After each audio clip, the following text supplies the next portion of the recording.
So Pokemon Brilliant Diamond and Shining Pearl are finally here, and it's time we talk about them. Ahoy folks, and welcome to another GameXplain discussion. I am your host Tris, and I am joined by Adam, who's been helping us with some content for these games. And he's been playing through Brilliant Diamond, while I've been playing through Shining Pearl. So we thought we'd get together to do a little review discussion to give our thoughts on these games in a more casual format, in addition to our review from a couple days ago. So if you haven't checked that out yet, make sure you do so. So, Adam, everyone here hopefully knows my main takes on the game, so why don't you give some quick overview thoughts on how you're feeling about it? Diamond and Pearl were the two Pokemon games that got me into Pokemon. Mm-hmm. I was never really into it before that, and then my cousin was playing it, and I was like, oh, what's that? And he showed me, and then I went to GameStop and bought it the next day, and then I fell in love. Now, obviously, Diamond and Pearl have plenty of issues with how slow they are and things like that, and then everyone loves Platinum because when Platinum came out, it fixed so many issues. So, the main thing when coming from this remake was that there was so many things that were in Platinum that aren't in this, that kind of took away from it, but overall I still really enjoyed it, mostly because I just wanted a way to experience the games again, pretty much, because it was just a big massive bundle of nostalgia for me. Yeah. I absolutely, even though I'm saying, oh, I didn't have this from Platinum, I still absolutely loved them. So that's it basically. I think if you want to stack them up against the other remakes like Heart Gold and Soul Silver, they barely even hold a torch to them. But if you just want to experience the original games, then it's probably the best way to do it. Yeah, especially in the modern era, and especially if you're one of the Pokemon fans where you really want to get all your Pokemon to one place. I mean, these are going to have compatibility with Pokemon Home, so you won't need to worry about transferring everything up to one thing. But yeah, I think you hit the nail on the head there, where it really is such a nostalgic game. And that's for better or worse. It's Diamond and Pearl, for better or worse. And I think that's fantastic, honestly. Because if they were gonna add in Platinum elements or some sort of post-game Platinum stuff, it wouldn't necessarily be the faithful remakes that they're advertised to be. Also because a lot of Platinum's changes aren't in the post-game, they're in the middle of the game. So that would actually change quite a lot. It would have been interesting had they done that, but I think, especially having a little bit more time to reflect on it since having done the full review, I actually feel like this was the best way to handle these. Because what I love about, you mentioned Heart Gold, Soul Silver, and I think that's a great comparison because those are also pretty faithful remakes of the original games. Obviously, there's some changes, but neither of these are as changed as Omega Ruby and Alpha Sapphire were, where those were alternate universe, complete reimagining. Now you got mega evolutions. That's not what we have here. This is much more like what Heart Gold Soul Silver was, where it's essentially the same game from before, updated to a modern era. And I think that's great, honestly. And now we have fairy types. Yeah, well, they came in handy against the Elite Four. Yeah. Fairy types. Yes. Absolutely. Yeah, I was going to say, Gen 4 is definitely one where there's a lot more dragon types that you come across. And unless you also have dragon types. Yeah, Cynthia and her Garchomp. Oh, man. Fairy types are very helpful, let's put it that way. Yep. Now, I will say, I really wish Mega Evolutions were in this game, because that battle against Cynthia would feel so much more dramatic if she just Mega evolves her Garchomp. Even if that was the first instance of it happening in the game, that would have felt really dramatic. Yeah, no, because I think the Mega Evolutions just added that one extra step of just coolness. Yep. And yeah, I agree. I'd loved, it would have been great to see some Gen 4 Pokemon Mega evolve. See what the artist came up with. Yep. Yeah. Because I just think, as a whole, I think Gen 4 is probably one of the most epic gens, just the way the story is. And I think that would have just driven it home, seeing a Mega evolved or Mega evolving Polion or Torterra, because it would have been just so cool. Getting those, and then if they had, what was it? It was I think it was one of the Mystery Dungeon games that had a Primal Dialga, for example. Getting these other versions or updated versions of Palkia and Dialga also would have been really interesting. Yeah. to kind of see it all come together like that. So now, obviously, we're kind of getting into like, oh, what if the game did this? And that's not to say it's bad for what it currently is, because I really like, if you've watched my review, you already know my review score is liked a lot. I really enjoyed what we have here with this faithful experience. But that's not to say there's totally things that could have happened to make it more epic. And you did mention too with the story. Honestly, these games do have a really good story, and I know in the review I said it's not as bombastic, it's not as like epic as some of the more recent ones. But I don't mean that creating a new universe isn't wild, because that's definitely still up there as one of the most insane, fun Pokemon stories. But it's not as cinematic as like Sword and Shield are super cinematic with the story, for example. Yeah, they were. That fight against Eternatus, I believe it's called, that was incredible. We don't have quite that level of it here, but it's still great in the way it's told. And I think it actually, going through this again actually kind of made me reappreciate how the classic Pokemons did its storytelling, because it's really different when you compare them now. Like, Gen 7 and 8 are really different in how they tell their story compared to the classic Pokemon games.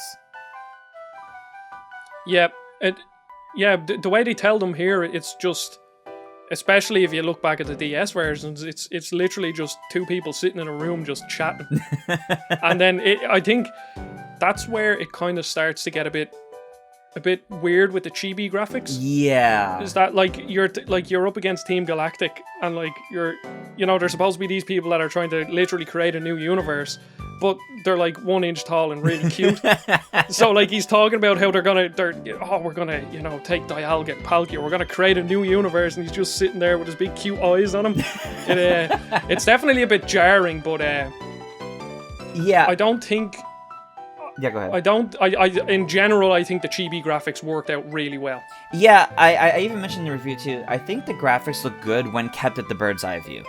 Like, when replicating the camera perspective of the original games, the chibi graphics actually look great. It's when the camera angles change and they try to get cinematic for cutscenes, that's when it starts to look weird. Like, especially with Team Galactic. Professor Rowan always looked weird to me. He looks like a Muppet now, to be honest. Like, I'm half expecting him to like open up like a Muppet. So something about it just feels a little jarring.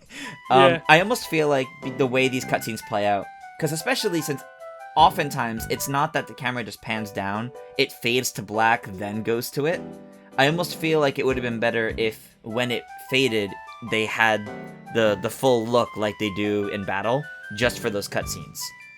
I get you. Especially with Team Galactic, you would have taken their scenes a little bit more seriously.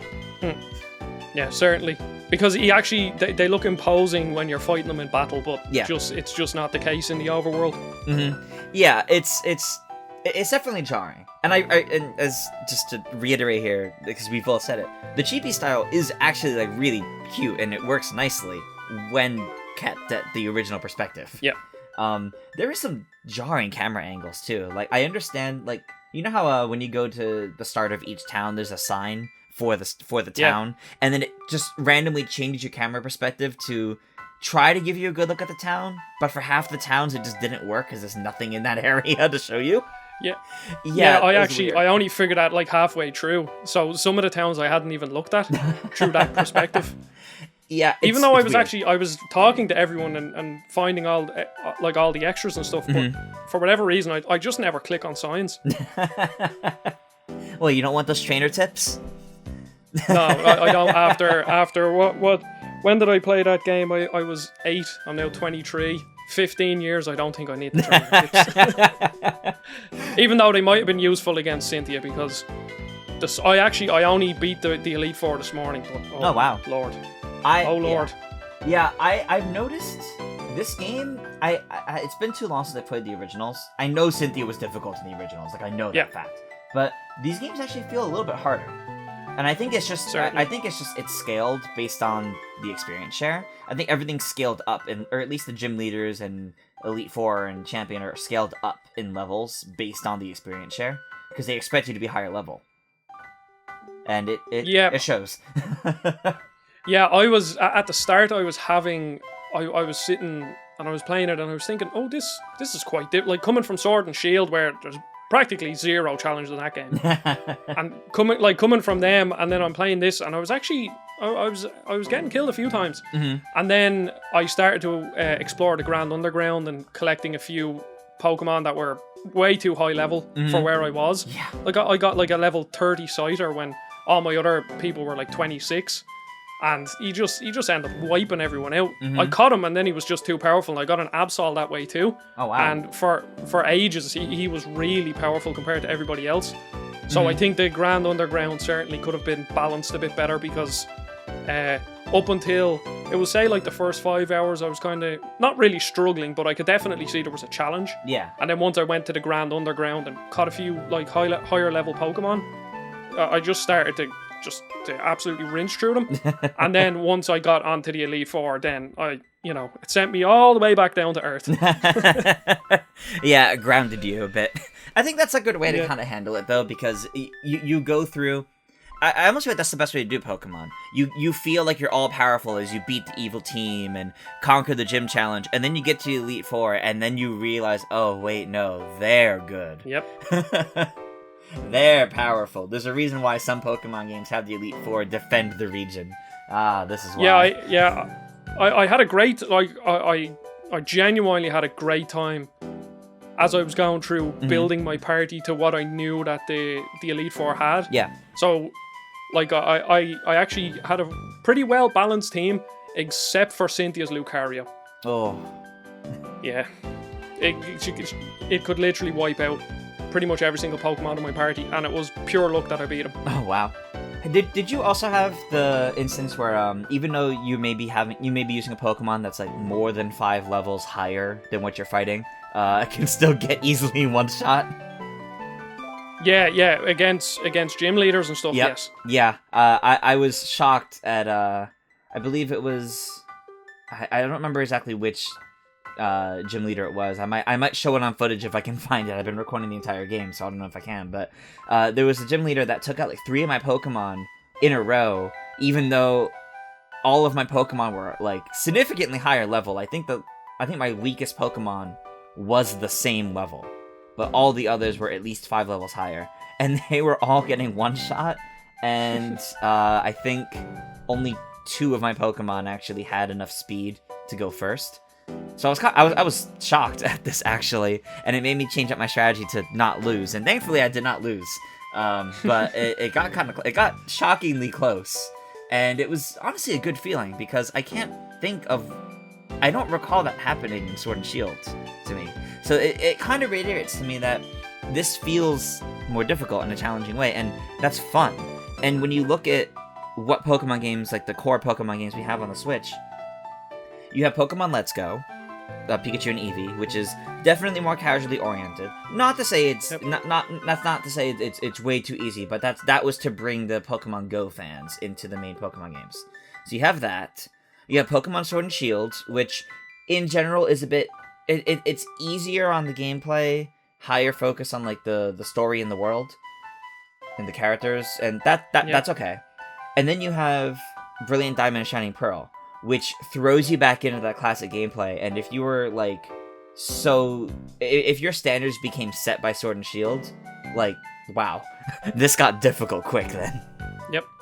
Yeah. Just talking about the world, like what you were talking about there, how Sword and Shield were more world orientated. I actually really liked how the world and story is laid out in this, because it felt like you're going on an adventure. Yeah. I know obviously it's still it's like little chibi graphics, and obviously Sword and Shield feels more epic, but I liked that at certain parts you like had to backtrack to interact with someone, or you had to go off the beaten path to go to this area, rather than just like point A, B, C, D, E, and then you just finish the game. Yeah. Because that's even though Sword and Shield is obviously 3D and bigger, that's what Sword and Shield kind of felt like. It was, you start here, and then you walk in a straight line to here, and then you walk in another straight line, and then there might be like a branching path.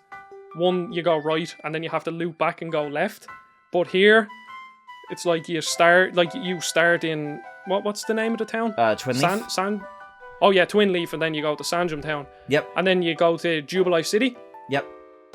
And then each city after that seems to have maybe 2, 3, 4 different ways that you can go from each one, and they all just branch off.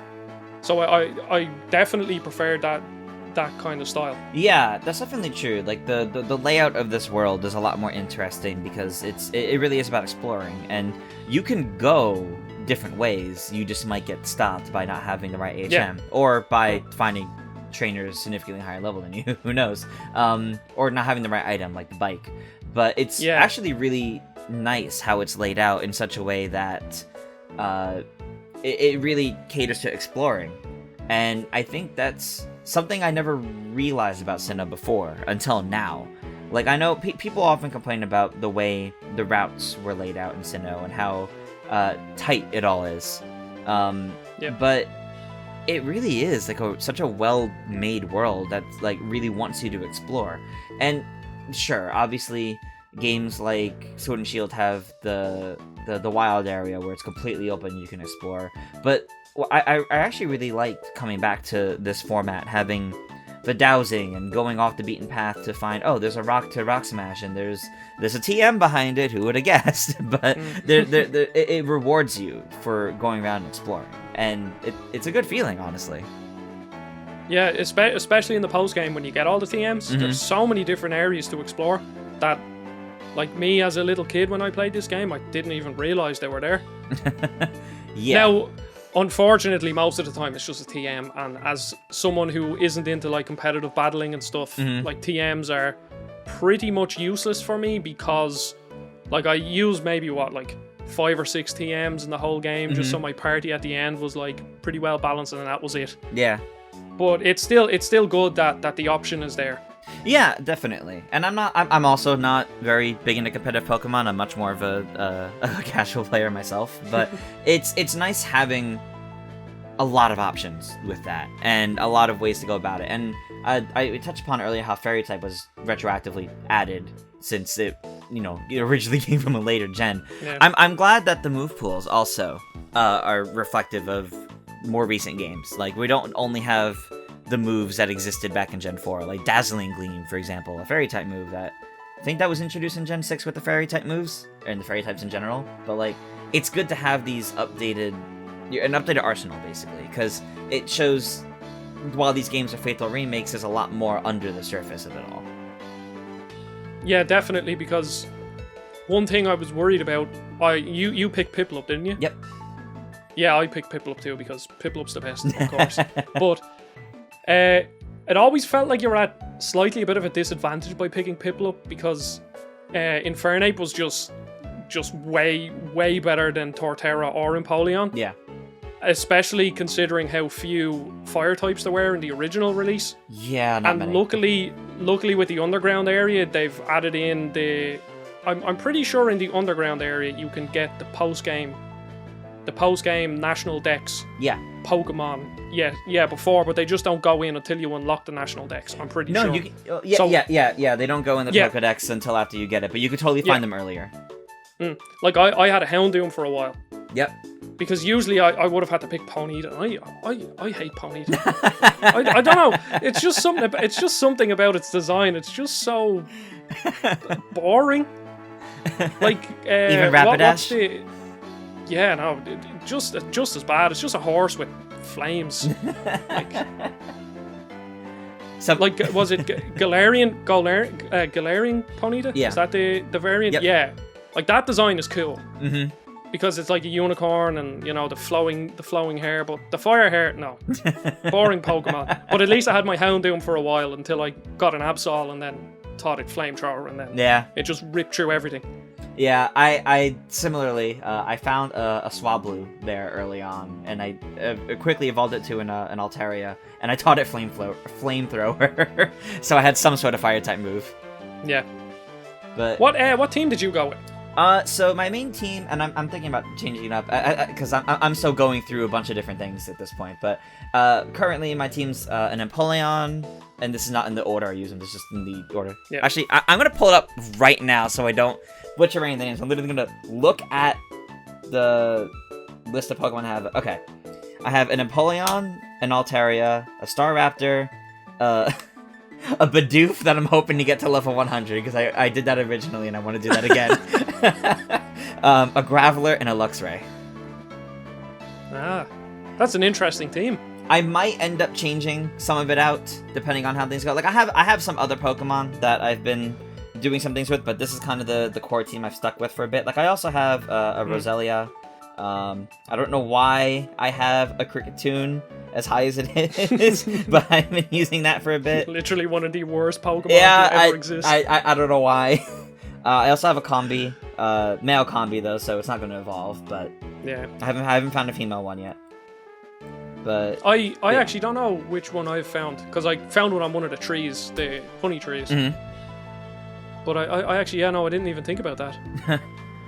But my team was Empoleon, Dialga. Okay. I had a Toxicroak for a while, but I traded him out once I got Dialga. So and then I had an Absol, a Scyther, and my final Pokemon is Roserade. Oh, Roserade, yep. Roserade. That's what I had, not Roselia. Yeah, Roserade is saved me so much on the Elite Four. It's such a powerful Pokemon. That is absolutely fair. And because you mentioned the legendary too. And for me, I don't know what it is. When it comes to Pokemon games, I try not to use the legendaries until the post game. Like something about pulling the big plot story Pokemon in the champion fighting Elite Four just feels weird to me. So like I always wait until the post game to start like actually using them. I think the only exception was in Sword and Shield with Zacian and Zamazenta, because Hop throws them out against you, so you just kind of feel inclined to do the same. Yeah, it would be cool. It would be cool if they somehow retroactively added that in, where some trainers used, or not trainers, not your normal trainer, like a normal trainer throwing out a Ho-Oh at you. Oh gosh. But like, some of the gym leaders or one of the Elite Four or something would use legendary Pokemon. I know I haven't done it yet, but when I got the national decks, Rourke that's the gym leader from the first gym. Yeah. Popped up and said, "Oh, all of us gym leaders have new teams now. Basically, come battle us again." Oh yeah. All the rematches. Yeah. That's fun. And I can imagine they're going to be very, very tough. If it's anything to do with how Diamond and Pearl were, I'd say it's going to be very difficult. Yeah, but that's a challenge I look forward to. yeah, me too. It's really fun building out a well-balanced team. Yeah, honestly, it's really fun and exciting. Just touching upon notes here because we've been going for a bit. Let's talk about some of the other big aspects of this game. We've kind of been touching upon the Grand Underground a couple times here, so let's actually talk a little bit more about that. And I gotta admit, in the original Diamond and Pearl, I think I went there like once on my own. When I had friends to play with, we did that capture the flag thing like once a week though. See, I knew people who played the game, Diamond and Pearl and all that, but we never played it together. So I was in the underground maybe once or twice, and nearly breaking my DS screen trying to get some gems. But other than that, like, I barely touched it. Yeah, but here it's so much more useful. Like, there's so much more to do here, and it's so much more fun to explore, honestly. Yes, yeah, definitely, especially with the little rooms that have all the completely overpowered Pokemon. Yeah. Because now in the post game, the new all the Pokemon in them areas are like 60, I think. Yeah, so it definitely is like the wild area in Sword and Shield. Where they cap it, honestly, rather high level. Yeah. It's an easy way to get a load of evolutions if you do, if you want to complete the decks though, which is great. One thing though, as I was walking through the areas, is seeing how the Pokemon are on the overworld and it's not random encounters. Just seeing that, really, I was like, oh, I just wish there weren't any random encounters in the base game. Oh, it would have been nice. I've just completely moved away from random encounters. There's and the random encounters are definitely a bit much in this game at times too. Oh yeah. Were you using the D-pad movement or like the grid-based movement or the freestyle movement? No, I was using the analog stick. Okay, yeah, I was also using the analog stick, and very specifically in grass. not in caves or anything like, because obviously the world is still laid out like a grid. But when you're moving analog and freestyle, you're not really keeping to that grid. So you kind of lose track of the way the grass is laid out. There are so many times where I take, literally, the character moves their leg one step and I have another encounter. Because technically I stepped into another corner, or into another grid of grass. And it was a bit much at times. Like, this is the first Pokemon game where I actually was stocking up on repels. A bit. Yep. I think I have 55 of them in my inventory or something right now, but I was almost going to stop you before you said that point because I wanted to guess what you were going to say. And that is the exact issue that I have. I would go into a random encounter, run or flee or kill them or whatever, and then I'd get out, move my analog stick, literally flick the analog stick, and I'd get into another encounter. Yeah, it's definitely, obviously it's random encounters, so this isn't always going to happen, and some people may never have this happen to them, but sometimes it was way too frequent, and it made me wonder if it was only because of the freestyle movement, the analog stick, because you're technically, like, you can move diagonally through multiple blades of grass or grid base of grass at once, so it's calculating it differently or something. So it actually made me contemplate running through grass in the grid to see if that changed it at all. And I think I did on one route, and of course in that route I barely had any encounters at all, so I can't tell. It's random, so it's hard to tell. Yeah, but it was something I noticed. Yeah. Yeah, if we're talking about the movement, this is the first Pokemon game that I have pretty much never used the bike in, because the bike feels absolutely terrible to control. Yeah, I will agree. I've only used the bike when it comes up. Also, just the way the Pokemon follow behind you, they lag behind so far when you use the bike. Yep. There's no point in them following you then. The bike feels like you're in mud. Every single movement is just really slow, and you want to turn. Now, I understand in the originals there was a bit of a lag. Like, if you were going down and then flicked up, then it would kind of, like, U-turn. You'd have to. U-turn, like you would have to gain a bit of momentum to keep going at the same speed. But it was really bad. And then speaking of the Pokemon following you, I'm not sure if you had this issue, but loads of times the Pokemon wouldn't animate. So I'd have Empoleon literally floating behind me. I brought this up at the Q&A stream that we did, where someone had asked, like, any glitches that we found. And the two in particular I brought up, that was one of them. I've only had it happen once, and it was when I was in Veilstone City. I had come out of the department store, and at the time it wasn't even Empoleon, it was Prinplup, and he just kind of spawned next to me, and I noticed he wasn't animating, he was just A-posing, floating along behind me. And it was so weird, and it never happened again. So I don't know, it I don't happened know to me how it so triggers, much. but yeah, so like for some people it must be really common, for some people it must, I wouldn't be surprised if some people never encounter it. So it's weird, and I don't know what causes it, because I couldn't recreate it. Now, it was pretty funny looking, and then another thing with the Pokemon following behind you, if you're in like a one wide area, grid wide area, and you have to turn around, and you'd want to turn around, oh my god, and they just stand there for about, like, it could be, like, sometimes it's random, it seems random, like, you could be pushing them for what feels like 10 seconds, or you could be pushing them for 2 seconds, and then they'll despawn, and then you can continue on your merry way. But that part was just it was just bizarre. What's interesting about that to me is there's two different types of followers. There's the Pokemon that'll follow behind you like that and are kind of a nuisance at times. And then there's when you have an ally following you, like your rival in the very beginning, or I think her name is Cheryl in Eterna Forest. And there's that weird kind of snappiness where they have to be behind you at all times.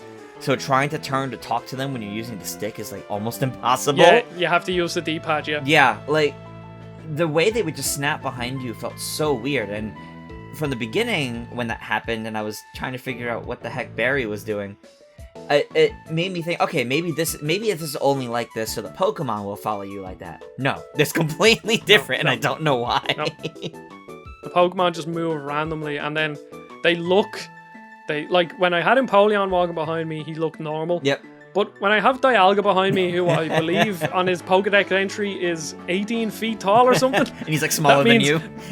Yeah, my little chibi, like 10-year-old boy is like, what, like 19 foot tall? we're reaching feet. we're reaching terrifying sizes like Yeah. like the Fall Guy beans. Yeah. But I think it's weird too because like Pokemon you encounter in the overworld seem scaled, but then when they're following behind you, they're not. Yeah. So, because I know we got away from it a little bit, I do want to go back to the Grand Underground really quick. I love the mining minigame, possibly more than I did in the original game, even though it's pretty much identical. Yeah. It is quite addicting. I don't know what it is about it. It's fun. I just want to make sure that got said. And then the other thing is the secret bases. I like the practicality of them, but I wish you could do so much more with them.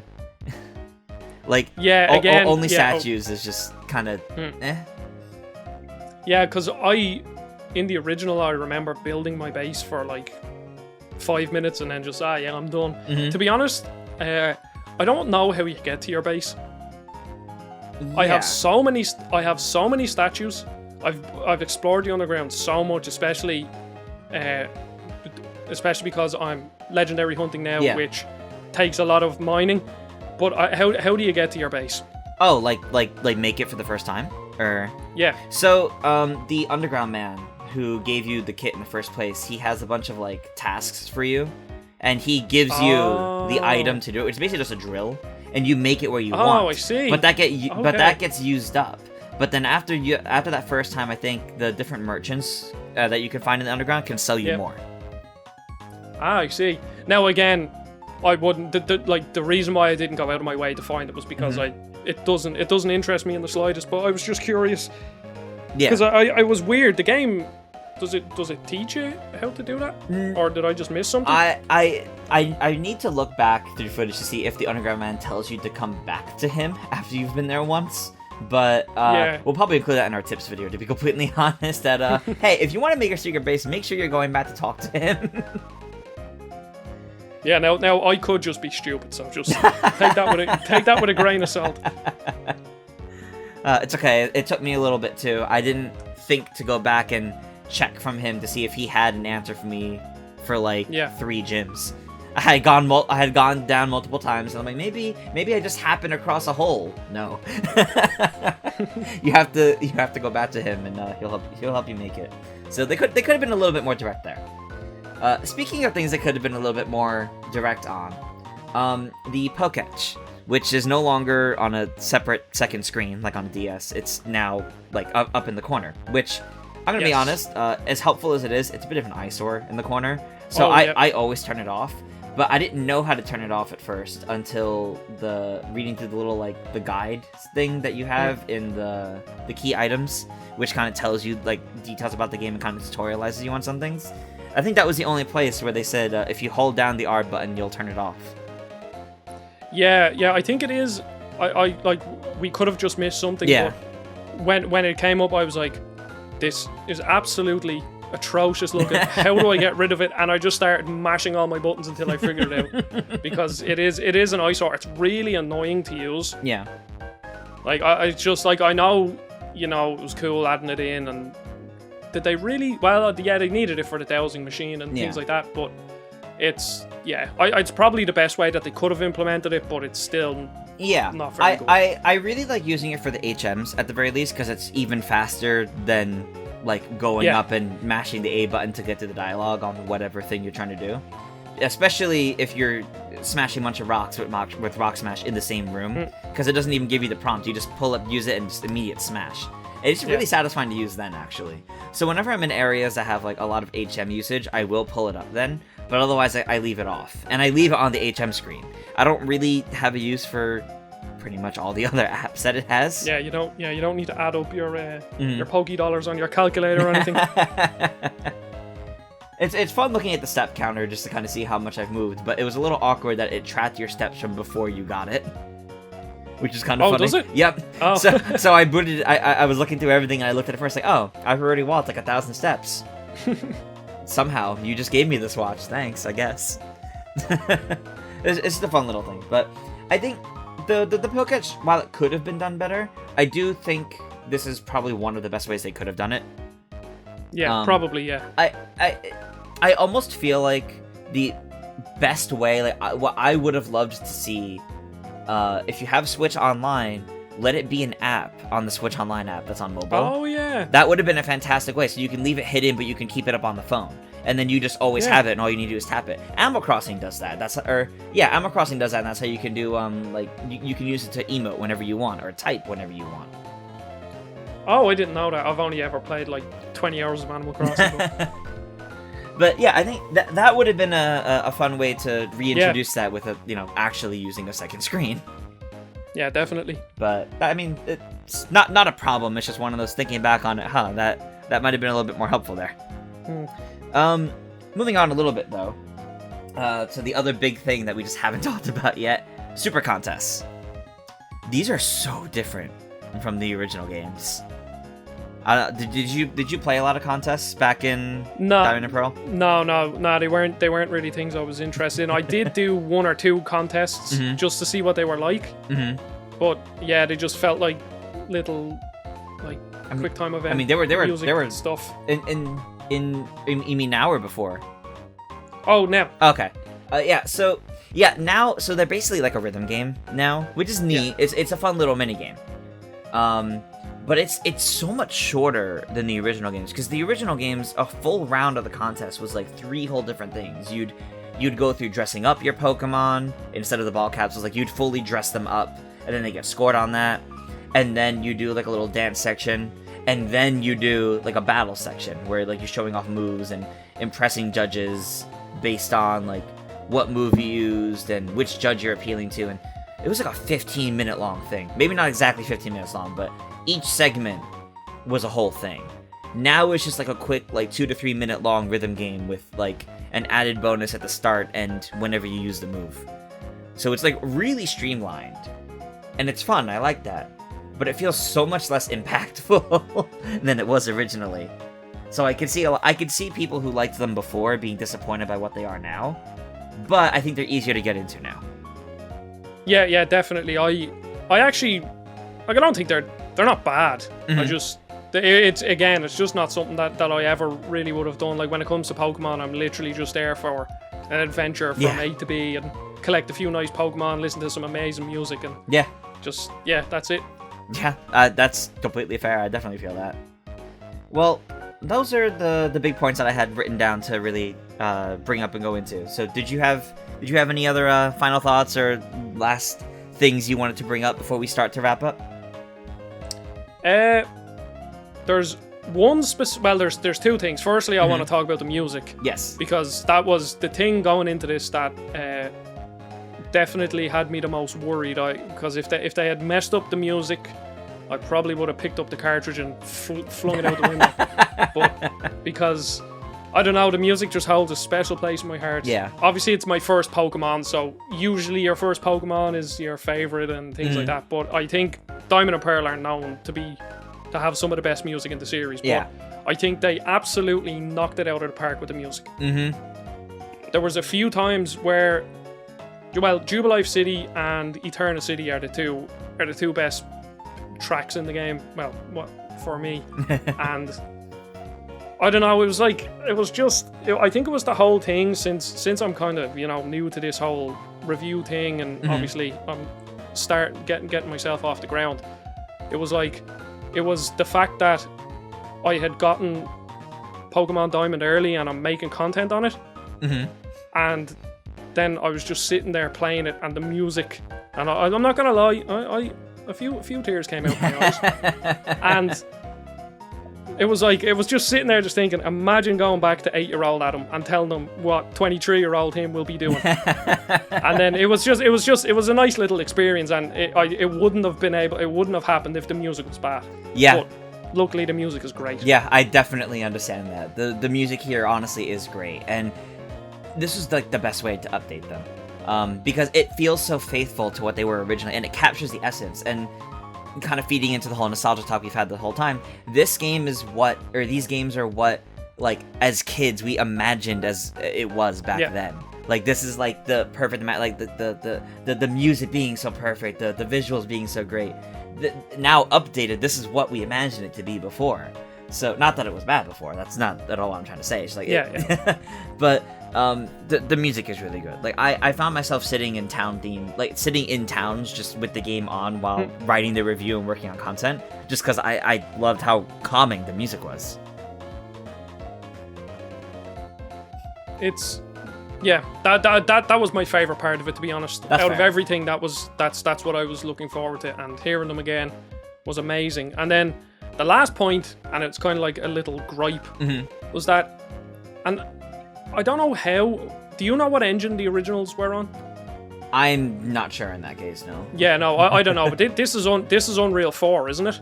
Is it? I believe it's an Unreal game. Don't quote me on that. but basically, the original Diamond and Pearl were very slow. There was a delay with absolutely everything, and I remember I was watching videos on it, and people smarter than me were explaining it, that it was problems with the engine that they then fixed in Platinum. It's Unity, by the way, not Unreal. Oh, Unity. Yep. Oh, yeah. No, sorry. I knew it started with a U. They're similar. But I went to look. yeah. It's Unity. Anyway, continue. Sorry. Yes, but well, thanks for clearing that up, because people would have been in the comments. But yeah, there was delays with everything in the original games, and I noticed in this game there was a big delay between starting an encounter and actually getting into the battle. Did you ever notice that? Yeah, and it's not consistent either. Yeah, no, it's not consistent at all. It's like sometimes it's you hear, or you hit the patch of grass, music plays, you're in, but then other times is you hit the patch of grass, your character stops for like a couple of seconds, and then the music starts, and then the intro, and then you're in the battle, and it's just completely random. Yeah, every time that happened to me, I thought like my controller died or something, or disconnected or something like that. That's exactly every single what it feels time like. they would stop, I was like, huh? And I look at the controller, and then the battle sound, I'm like, oh, duh. Like, it was a bit weird, because it wasn't consistent. So it was infrequent enough that it would make me check the controller whenever it happened. Yeah. But it definitely happened like at least once each day I was playing. Yeah. Oh yeah. It happened to me. Like a handful of times every play session. Yeah. I'd say. Yeah. There's definitely like little glitchy things, I guess is the best way to put it. Like little glitchy things here, like slowdowns here, a posing Pokemon there. Little things that probably could be better. I guess talking glitches, I noticed this visual glitch whenever I open the Poffin case, specifically from the register menu. So like I put it in key items, I register it so I can pull it up quickly. Whenever I open it, the screen like flashes a different color, but only the ground does. So it's like the texture flashes or something. It's weird, but it's so like quick that like sometimes I miss it, but it happens every time, and it just kind of irks me. I didn't open my Poffin case that often, much at all. So I'd have to look back at my footage, but I don't think I had that. Okay, maybe that is just me then. Which is even weirder than. Yeah. But yeah, ultimately, I think these really are great games. Like, they're faithful remakes, and they do more on top of that. Not a lot to change the experience, but they do just enough in little areas to make these feel like Diamond and Pearl, and then a little bit more. And I think that's what makes them so great. Yeah. I like, for anyone who just wants a classic Pokemon experience, then they're very good remakes. Yeah. As we said, like, there's nothing too different about them from the originals. Obviously, there's little things like, surfing is faster, movement speed in general is faster, the XP share, things like that. There's plenty of quality of life improvements, but other than that, it's pretty much the same game. Yeah. Oh, you know what? People will give us in the comments if we don't talk about this really quick. How do you feel on the EXP share? My opinion on the XP share is that I have never found it fun swapping Pokemon in and out of battle. So having the XP share for me is a must, pretty much. I think that would honestly at this stage be make or break for me. Now, I understand people who want it to be like, so you can toggle it on and off. That's fair enough. Obviously, the more choice you have, the better. Yeah. But for me, it's like playing a party-based JRPG without XP share is really, really tedious. Yeah, like, I like that it's here in general, because it's a system that's in like any other party-based RPG. That's just how it is. it's accessibility, it's quality of life. But having it as a toggleable option for people that don't want it, yeah, that would have been better. Yeah, because it's actually not a weird comparison, but before SMT5 came out, I was playing SMT4 on my 3DS for the first time, and that's a hardcore JRPG, as hardcore as JRPGs can get, and that has XP share. Yep. So, yeah. I just, for me, XP share is just a must, basically. And random encounters are like almost a must, but not. They're like 95% there. There's 5% that makes me forgive the game for having random encounters. Yeah, that's fair. All right. Well, any final thoughts? If you had to give your own score for these, if you know our scoring system here at GameXplain, because I went with liked a lot. What would you personally give it? See, I'd have to remove nostalgia from it. Because I loved it. Mm-hmm. But, yeah, no. I loved it. Okay, there you go. Good. Firm answer. Yes. Perfect. Alright. Well, anyway, I think that'll wrap up our review discussion on Pokemon Brilliant Diamond and Shiny Pearl. But what do you guys think of it? Let us know your thoughts down below, and be sure to subscribe to GameXplain for plenty more on these Pokemon titles, such as tips, guides, and so much more coming soon. Check out the videos on the right for more content you might be interested in. Some of those might even be out by now. Until next time, farewell everyone, and thank you again, Adam, for joining us. Thanks for having me.